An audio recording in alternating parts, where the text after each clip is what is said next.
If you're not happy dancing over your vegetables, you're doing it wrong.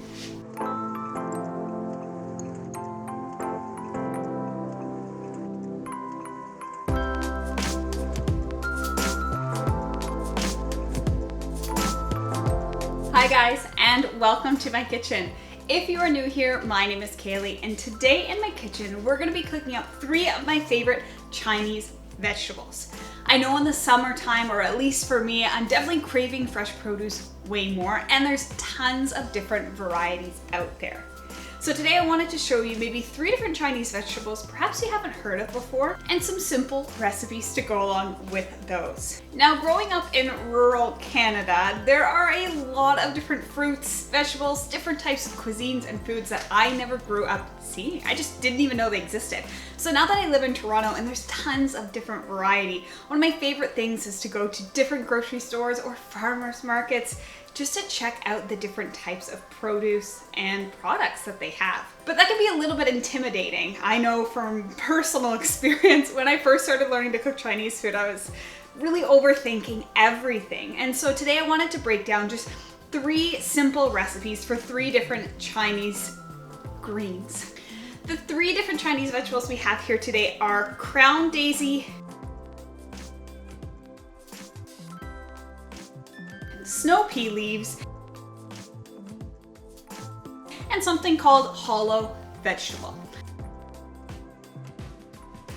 Each of these different ingredients has a different flavor profile, so we'll walk through those one at a time. As always, any measurements will be listed down in the description box below, but we are cooking with feeling, as we usually do with Chinese cooking. So it's a little bit of intuition. You can add and take away ingredients as you see fit. I'm not trying to say this is the only way that you can use each of these vegetables. This is how we make our Chinese food at home. If you do it a different way, please comment down below because I would love to experiment with some other flavor profiles of these vegetables. Okay, let's start off with one of my personal favorites. If you haven't had these before, you might have seen them before in your garden.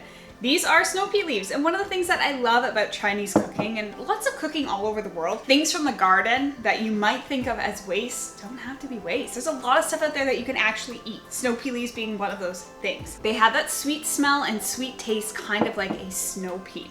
Snow pea leaves are a classic thing that we often order when we go to different Chinese restaurants, but I wanted to show you the way that we have been making them at home.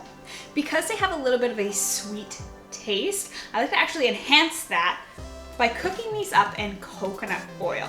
It's something that a lot of people have at home now. It's a super common oil. It's one of those healthy alternatives. And so snow pea leaves in coconut oil with some soy sauce is just a beautiful side to any meal that you're having. So let's break out the wok and we'll quickly walk through that. I've got my wok here and I'm gonna bring that up to a medium, to about a medium temperature, just enough to melt some coconut oil. If you don't have a wok at home, you could also do this in a frying pan, no problem. Okay, so I'm gonna take about 2 tablespoons of coconut oil and put that into my wok. Now, coconut oil has a pretty low melting point, so it's not gonna take very long for that to melt, and we only want this up to about a medium heat, nothing higher than that because we don't want it to burn, and we also don't wanna burn our snow pea leaves. Once the coconut oil has melted, it's time to put in your snow pea leaves. There's a lot. I always like to keep those moving around just to spread out the heat and make sure everything is being cooked evenly. Kind of like when you're cooking spinach, it's going to become that vibrant green very fast, and they're gonna cook super quick. This is only gonna take about 2 minutes. It's like the world's quickest side. The snow pea leaves, you just wanna cook until they're all nice and soft. There are some little stalks in there, and so you wanna give those a chance to soften up as well. Once everything is nice and soft, you can lower your heat a little bit. Now to add in some more flavor, we're gonna top it off with some soy sauce. The soy sauce is totally to taste, so I'm gonna start with about 1 tablespoon, give it a taste, see if I need a little bit more. Well, that's it. That's it for our snow pea leaves. Here they are. That gigantic pile of snow pea leaves creates one bowl of a beautiful side. Let's give them a try. Oh, they smell really good. Cooking them in the coconut oil, it's still a mostly neutral flavor. You don't taste a ton of coconut in here. It just pairs so nicely with the sweetness of the already sweet snow pea leaves. So good. I cannot describe the smell of snow pea leaves. It's like just a warm hug to me. All right, that's recipe number 1 done in the books. Let's take a look at our second vegetable, the crown daisy. Second recipe, 2 ingredients, that's it. It just couldn't be easier today. This just smells incredibly fresh. It's already been washed and it's just waiting here to be cooked up. One thing that I noticed in the past along my culinary journey is I can sometimes be guilty of overcooking a vegetable until the point where it gets soggy. There's nothing worse than a mushy vegetable. My tip for that is to actually blanch your vegetables first and then cook them up with whatever seasonings that you want to go for. So in the back, I've got a big pot of water coming to a boil here, and once that's boiling, I'm going to blanch the crown daisy. It doesn't take very long, maybe about 30 seconds to a minute.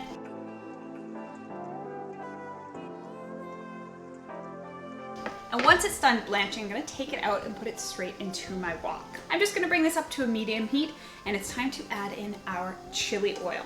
I wanna put that in first because I don't wanna put in the veggies and have them stick to anything. So this is gonna act like our oil as well as our seasoning. Today we're gonna be using our lao gan ma with the chili oil and peanuts. Now this brand has a ton of different sauces, but they're most famous for their chili oil.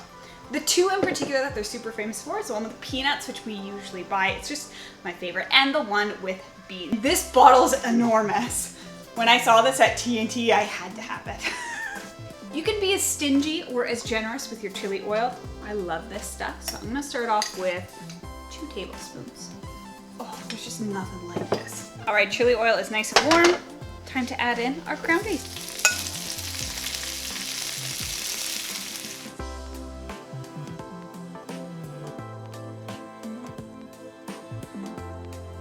Once the crown daisy's in, I like to lower the heat just to a low heat. Again, I don't want this to overcook. I don't want anything to be mushy.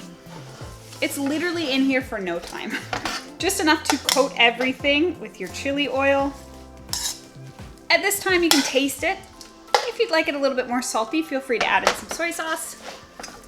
I'm gonna keep it super simple today.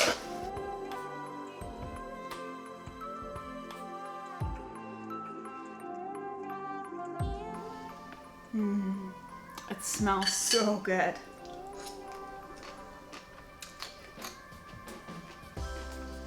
Perfect texture. The leaves are soft. The stalk is softer, but it's still got a little bit of a crunch to it. So good.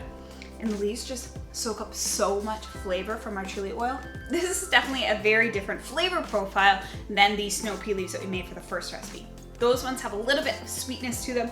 Crown daisy actually has a little bit of bitterness. It's really nice. It's not overly bitter. And with that chili oil, I don't know. I think this is a match made in heaven. 2 ingredients, such a simple side. If you happen to see this in a store, I highly recommend giving it a try. All right, final recipe of the day. It is time to tackle our hollow vegetable. Very creative name. It's called hollow vegetable because these stalks are in fact hollow. Of our 3 easy Chinese vegetable recipes today, this is the only one that involves a little bit of prep. The first thing that I'm gonna do is just cut off or chop off the dry parts of the vegetable, just at the very end. You don't have to cut off very much. And the second thing that we're gonna be doing is mincing up some garlic. So we're gonna have 3 different flavor profiles. So we've got the sweet from the snow pea leaves, we've got the spicy from our crown daisy, and then we're gonna have a garlicky side with our hollow vegetables. This 1 clove is monstrous. It's like you versus the girl she tells you not to worry about. If you can hear in the background, we've got a pot of water boiling one more time. We're gonna use the same quick blanch and fry method with this. Just like the crown daisy, this doesn't need to stay in there very long. This is a super leafy vegetable and the leaves are quite long but very thin, so we don't wanna overcook them. Blanching for, again, about 30 seconds. All right, time to finish off our hollow vegetable. I just quickly blanched the veggies. You can tell because they're beautiful, vibrant, bright green. And we've got our trusty wok here one more time. Putting that up to, you guessed it, about a medium heat. I put in just a few drops of sesame oil. That's not the main taste going in this dish. I just need a little bit so that nothing sticks to the bottom of the wok. And then we've got tons and tons of garlic. Once the oil heats up, I'm gonna fry this up for about 30 seconds. Once the garlic is nice and fragrant, bring that down to a low heat. Again, we don't wanna overcook our vegetables. We just need that heat on to get everything together. That smells amazing. Let's add in our veggies. I wanted to quickly talk about a little tip or trick. Anytime you're making vegetables, especially garlic vegetables, do you ever notice how all the garlic just falls off at the end and it's never on the veggies? Something that you can do, and a really popular thing in Chinese cuisine, is to actually add a little bit of cornstarch and water to finish off your dish, and that will help the garlic to stick to whatever vegetable you're using. It doesn't have to be a lot, and we're gonna do it today, probably about 1 teaspoon of cornstarch, 1 teaspoon of water. When you add this in, you do wanna make sure that there is still some heat in the pan. So you don't wanna turn it all the way off even though it's almost done. That heat is what's going to activate the cornstarch and actually thicken everything up. At this point, you can give it a taste. If you want it a little bit salty, feel free to add in some soy sauce.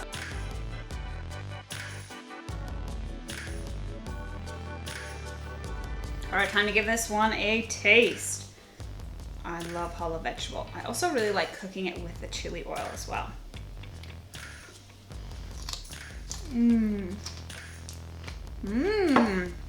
So good. That little addition of soy sauce at the end actually made the whole dish come together. The garlic's great, but you need a little bit of saltiness just to amp it up. All right, and there you have it. We've got 3 delicious sides. We've got a sweet, spicy, and garlicky option. These are awesome sides to pair with any of your favorite Chinese recipes. And if you can't remember what those are, we've got a full playlist of Chinese recipes for you to check out as well. These would pair wonderfully with so many of the different things that we've made already in my kitchen here. If you give these a try, please don't forget to tag me on any and all social media. I would love to see your recreation and to see you experimenting with some vegetables that you might not have tried before. A lot of these cooking techniques are interchangeable. As I mentioned, I really like having the hollow vegetable with the chili oil, so having that spicy style. You could also do some garlic in with your snow pea leaves if you wanted. I'm drooling just imagining that too. Just have fun, be creative, experiment with the vegetables. You can't go wrong either way. If you have any recommendations of some other Chinese vegetables or just vegetables in general that I should be trying, please comment those down below as well. If you like this video, please don't forget to give it a thumbs up. It really helps out my channel, and subscribe as well so you don't miss any of our upcoming videos. And that's it. Thank you so much for joining me in my kitchen today, and I will see you all next time. Bye guys.